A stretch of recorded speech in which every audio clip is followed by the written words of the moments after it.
Hello everyone, welcome back to my channel Study Special Education। आज है हमारा day number 21 of 21 days 21 disability series का। आज हम करेंगे अपनी लास्ट डिसेबिलिटी जो है मल्टीपल डिसेबिलिटी एंड इस टॉपिक से रिलेटेड हम सारे ही इंपॉर्टेंट पॉइंटर्स डिस्कस करेंगे जो आपके एग्जाम के लिए बहुत ज्यादा इंपॉर्टेंट है। तो चलिए स्टार्ट करते हैं। Multiple disabilities. One or more specified disabilities as appropriate, including deafness, blindness, which means any condition resulting in severe communication, development, and learning impairment of a person due to combined impairment of hearing and vision.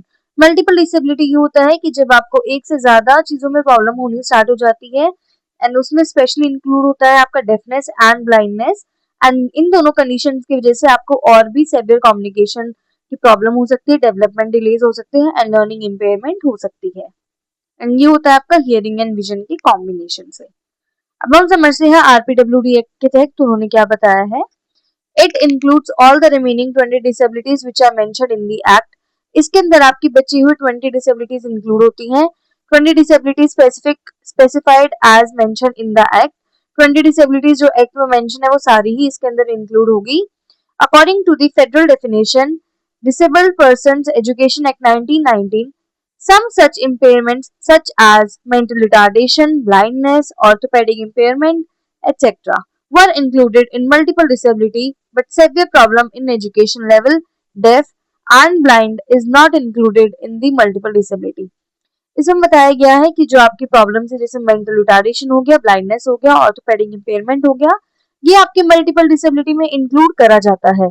But आपका जो educational level में problem होता है, deaf and blindness होता है, ये इसमें include नहीं करा जाता है।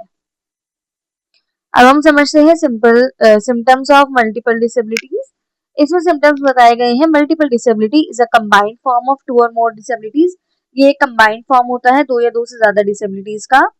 Multiple disabilities associated with different types of disabilities may have the following symptoms. इनके सिम्टम्स ये हमें नीचे मेंशन करे गए हैं, इन्हें पढ़ते हैं। सबसे पहला है एबनॉर्मल फिजिकल डेवलपमेंट। आपका फिजिकल डेवलपमेंट एबनॉर्मल होता है। डिफिकल्टी इन कम्युनिकेशन, कम्युनिकेशन में दिक्कतें होती हैं। सेंसरी इम्पेयरमेंट में दिक्कत होती है। सेवियर लर्निंग डिफिकल्टीज, लर्निंग में डिफिकल्टीज होती है। इमोशन एंड बिहेवियर प्रॉब्लम, आपके इमोशनल एंड बिहेवियर प्रॉब्लम भी होता है। Dependence on others for daily living, आपको अपनी डेली लिविंग की एक्टिविटी के लिए दूसरों के ऊपर डिपेंडेंट रहना पड़ता है।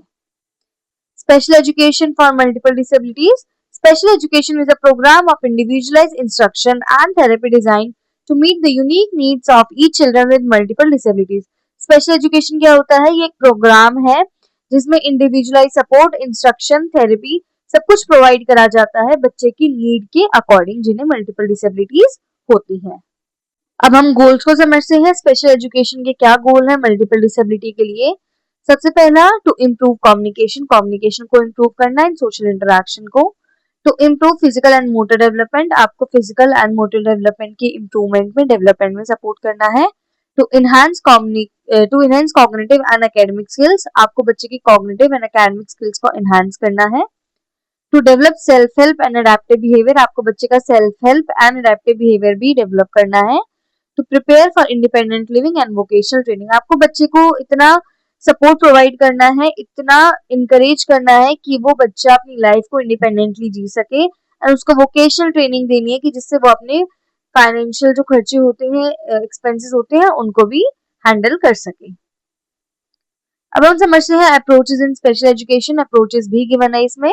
सबसे पहला आईईपी, आप सबने सुना होगा आईईपी क्या होता है? Individualised education programme, a written plan design for each child based on their unique needs. ये एक रिटन प्लान होता है जो डिजाइन करा जाता है, हर एक बच्चे के लिए अलग बनता है ये बच्चे की नीड्स को समझते हुए। Second is multidisciplinary approach. ये होता है involves a team of professionals like education, psychologist, speech therapist, physiotherapist and social worker. Multidisciplinary approach होता है जब एक पूरी टीम मिलके बच्चे को सपोर्ट करती है, बच्चे का काम करती है, उसको उसकी लाइफ को बेटर करती है एंड उसके अंदर हम इंक्लूड करते हैं प्रोफेशनल, जैसे एजुकेशन प्रोफेशनल हो गया जिसे हम स्पेशल एजुकेटर कहते हैं, साइकोलॉजिस्ट हो गया, आपका स्पीच थेरेपिस्ट हो गया, फिजियोथेरेपिस्ट हो गया, और आपका सोशल वर्कर हो गया। फिर बताया गया है हमें functional life skill training. Functional life skill training में focus on daily living skills like eating. इसमें बच्चे की हमें जो डेली लिविंग स्किल्स है उसके ऊपर फोकस करना है, जैसे खाना खाना, खुद रेडी होना, पर्सनल हाइजीन को मेंटेन करना एंड कम्युनिकेशन को डेवलप करना। अब हमें बताया गया है असिस्टिव टेक्नोलॉजी के बारे में, जिसमें है use of devices and tools to help in learning and communication. इसमें हम वो डिवाइसेस यूज करते हैं, वो टूल्स यूज करते हैं जो बच्चे को हेल्प करते हैं लर्न करने में एंड कम्युनिकेशन को इम्प्रूव करने में। अब हम समझते हैं family involvement. Parents and family are included in planning and decision making. हमेशा आपको पेरेंट्स एंड फैमिली को इंक्लूड करना है जब भी आप बच्चे के लिए प्लान करेंगे एंड डिसीजन बनाएंगे। सो ये थे कुछ आपके अप्रोचेस। एजुकेशनल स्ट्रैटेजीज गिवन है। Use of multi sensory teaching. Multi sensory teaching का इस्तेमाल करिए, जैसे seeing, hearing, touching and doing. Individualise instructions बनाइए। Use of concrete material and visual aids. Concrete material का यूज करिए एंड विजुअल एड्स का। Repetition and reinforcement. Short and simple instruction. बच्चे को छोटे एंड सिंपल इंस्ट्रक्शन दीजिए। अब हम समझते हैं चैलेंजेस क्या है एजुकेशन में फॉर मल्टीपल डिसेबिलिटीज। सबसे पहला सेवियर एंड डाइवर्स नीड। सबकी बहुत सेवियर एंड अलग नीड्स होती हैं। Lack of train teachers and resources. हमारे पास लैक है ट्रेन टीचर्स का एंड रिसोर्सेज का। Social stigma and accessibility issue. जो आपका सोशल स्टिग्मा है उसकी वजह से कि सोसाइटी क्या समझेगी, एंड जो आपके एक्सेसिबिलिटी के इश्यूज है, ये है आपके कुछ चैलेंजेस इन एजुकेशन। अब हम समझते हैं मैनेजमेंट एंड सपोर्ट को। अर्ली आइडेंटिफिकेशन एंड इंटरवेंशन आपको प्रोवाइड करना है। Early identification and intervention. Regular assessment करना है बच्चे का। एडिक्वेट रिसोर्सेज प्रोवाइड करने हैं। ट्रेन प्रोफेशनल्स प्रोवाइड करने हैं। इमोशनल एंड साइकोलॉजिकल सपोर्ट भी प्रोवाइड करना है बच्चे को। अब इसकी समरी बताई गई है हमें। Multiple disabilities require a team approach. इसके लिए आपको टीम अप्रोच की जरूरत है। इंडिविजुअलाइज प्लान की जरूरत है। Use of special teaching strategies. Special teaching strategies की जरूरत है to help child achieve their maximum potential, जिससे आप बच्चे को हेल्प कर सकते हैं कि वो अपने मैक्सिमम पोटेंशियल को अचीव कर सके एंड एक मीनिंगफुल लाइफ जी सके। अब हम कॉजेज एंड टाइप समझते हैं मल्टीपल डिसेबिलिटी के। सबसे पहला कॉज है कॉन्जेनाइटल कंडीशन, जो आपका जन्मजात कारण होता है। सेकेंड इज प्रीमेच्योर बर्थ, समय से पहले जब बच्चे का जन्म हो जाता है। बर्थ इंजरी, बर्थ के टाइम पे जो इंजरीज होती हैं। इलनेस, एक्सीडेंट हो सकता है। जेनेटिक डिसऑर्डर, ये जेनेटिक कंडीशन की वजह से भी हो सकता है।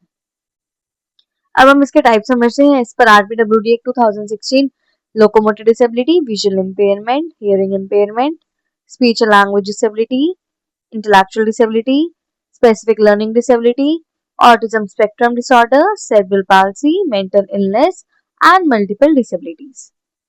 अब हम समझते हैं क्या डिफरेंस है multiple disabilities and other disabilities में। सबसे पहले नेचर क्या रहेगा। मल्टीपल डिसेबिलिटी में दो या दो से ज्यादा डिसेबिलिटीज प्रेजेंट होती हैं। सिंगल डिसेबिलिटी में बस एक ही डिसेबिलिटी प्रेजेंट होती है। इम्पैक्ट है, मल्टीपल डिसेबिलिटी का ज्यादा सेवियर इम्पैक्ट होता है लर्निंग पे। सिंगल डिसेबिलिटी का रिलेटिवली थोड़ा कम इम्पैक्ट रहता है। Support require multi disciplinary support. Multi disabilities में आपको मल्टी डिसिप्लिनरी सपोर्ट प्रोवाइड करना पड़ता है। सिंगल डिसेबिलिटी में यू मे रिक्वायर सपोर्ट, मतलब कुछ कंपल्जन है कि आपको थोड़ा बहुत सपोर्ट देना पड़ सकता है। Skills need individualise and specialise training. Multiple disability में आपको इंडिविजुअलाइज एंड स्पेशलाइज टीचिंग देना पड़ता है एंड सिंगल डिसेबिलिटी में आप अपनी जनरल स्ट्रैटेजीज को फॉलो कर सकते हैं। अब हम इंपॉर्टेंट टीचिंग स्ट्रैटेजी समझते हैं। सबसे पहले असिस्टेड डिवाइस यूज करना है। Individualise instruction and assessment provide करना है। एक टास्क को छोटे छोटे स्टेप्स में करवाना है। पॉजिटिव रेनफोर्समेंट देना है। एक supportive and inclusive environment create करना है। इसके सपोर्ट सर्विसेज में है counselling and therapy services, vocational training and life skill, family की counselling and guidance, community based rehabilitation. Special educator का क्या रोल रहेगा कि वो असेसमेंट करेगा, आइडेंटिफाई करेगा नीड्स को, आईपी प्लान करेगा, उसे इम्प्लीमेंट करेगा। Teaching life skill and academic skill, life skill सिखाएंगे एंड एकेडमिक स्किल भी सिखाएंगे। कोलैबोरेट करेंगे पेरेंट्स एंड बाकी प्रोफेशनल्स के साथ। मॉनिटर करेंगे प्रोग्रेस को एंड एडजस्टमेंट्स को। सो ये थे आपका कुछ एजुकेशनल इम्प्लीकेशंस जो एक स्पेशल एजुकेटर को फॉलो करना है। अब हम समझते हैं इंपॉर्टेंट पॉइंटर्स फॉर एग्जाम। सबसे पहले डेफिनेशन समझिए, सिम्टम समझिए, आरपीडब्ल्यूडी एक्ट के तहत जो पॉइंटर्स गिवन है वो फैमिलियर रहिए, causes, types and special education strategies से फोकस करिए, गोल्स पे एंड सपोर्ट सर्विसेज पे, and remember challenges and role of special educator. So that's it from this chapter. I hope आपको समझ आया होगा। आज शाम को 5 बजे हम इसके PYQs डिस्कस करेंगे। So thank you for now and please subscribe my channel.